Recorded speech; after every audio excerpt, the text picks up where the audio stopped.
Yeah, great movie. So yeah, how are you? I'm good, you know. Good, you look great. Okay, well, congratulations on this, and what a beautiful, beautiful movie. And you know, I gotta ask you, Jim, when you see it for the first time and you hear your voice coming out of this fantastic owl, what was your reaction to that? I loved it. I can't even tell you how much I loved it. Just because it looks so incredible and it was just so amazing, and I'd never seen a 3D film before, and I was sitting in the audience like as a fan of the movie, just totally blown away by the whole thing. And then suddenly my voice was coming out of one of these creatures. It was a massive tick off the list, dream come true for me.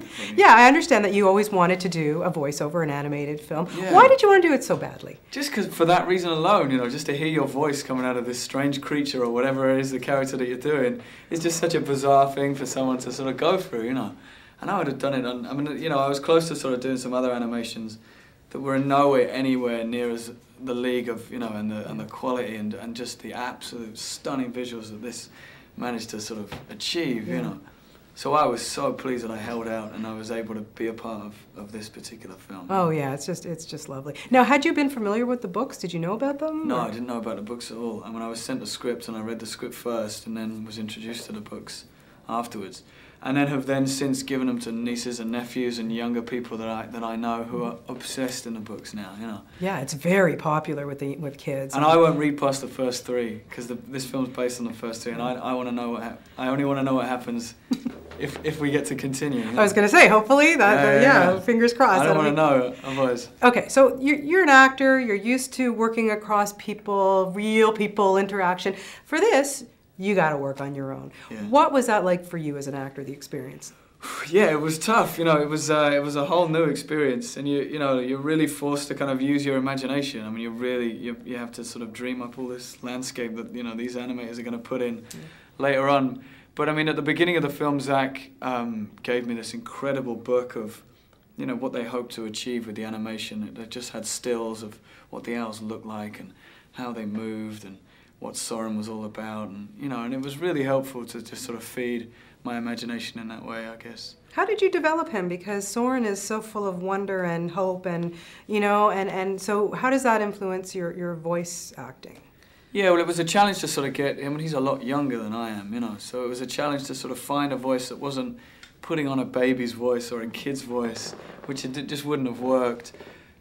So I guess just that. I mean, it was to sort of fill your voice with sort of wonderment and enthusiasm, and that seemed to just work on its own, and mix that with the Australian accent where they go up after everything they say, and it just sort of seemed to work okay. Yeah, I was going to ask you, because here you are, a Brit, you know, through and through, and you've got to do that Australian thing. I know, yeah, I never make it easy for myself, do I?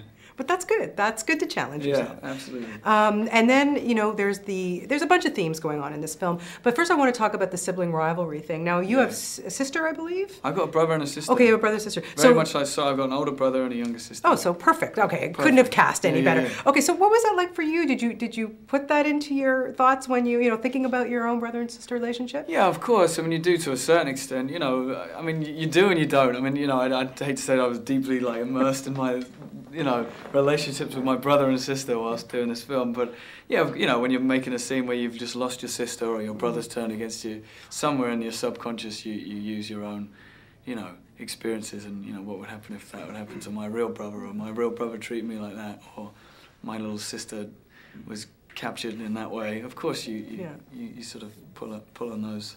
Yeah, you have to. And then, of course, the big theme is meeting your heroes. And I was wondering, you know, is there anybody that you've met, especially just, you know, in your working career so far, or even in real life, that you've met, that somebody you've so looked up to, and it was just really beyond your expectation when you met them? Yeah, I mean, meeting an actor like Ed Harris was just a massive deal for me when I made a film called The Way Back, and I was lucky enough to work, you know, and go on an incredible journey with you know, someone like Ed Harris.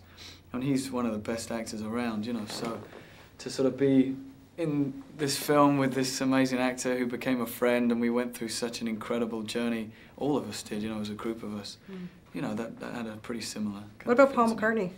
I've never met Paul McCartney. You didn't end up meeting him? I thought you had met him after I met Ringo Starr, and I never met Paul McCartney, and I'd love to meet Paul McCartney. We got to hook you up with Paul, because boy, that movie, you still stand out for me, and your singing in that movie was so spectacular. Oh, thank you. Ugh, when are we going to have another musical from you, by the way? I don't know, you know, I try to weave in a song here and there, it never seems to work, you know.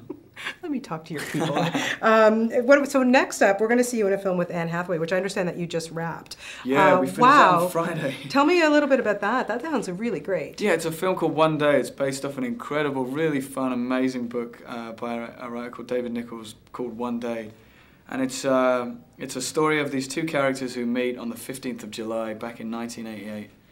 And you see their journey as people, you know, not necessarily as lovers or in a relationship, but you just see their journey as people for 20 years, and you see the same date, the 15th of July, every year for 20 years as you sort of weave in and out of their lives, you know. How'd you like working with Anne? She was amazing. What an amazing, she's, you know, super smart. Yeah.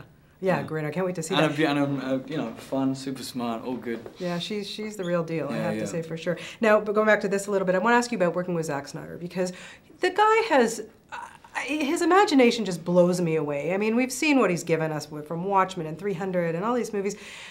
How did he help you as a director, and why was he the right guy to make this film in particular? Yeah, for that reason. I mean, he's just got such a visual style, which comes through in this film too, you know. And you know, he does just think so epically and visually, and you get that from all of his films, you know. And he was perfect choice to make a film about, you know, these warrior owls, you know, and you know, just to get his way around some of those battle scenes, which I mean, they were breathtaking. I've never seen anything like it in my life, you know. And I saw the film for the first time last night. But he was great from an acting point of view as well. I mean, his ears were wide open. I mean, we often were in different countries when we were doing the session, so he might be in Australia and I might be in England. It might be sort of 3 o'clock in the morning for him, and it was wrapping up for a night for me, you know.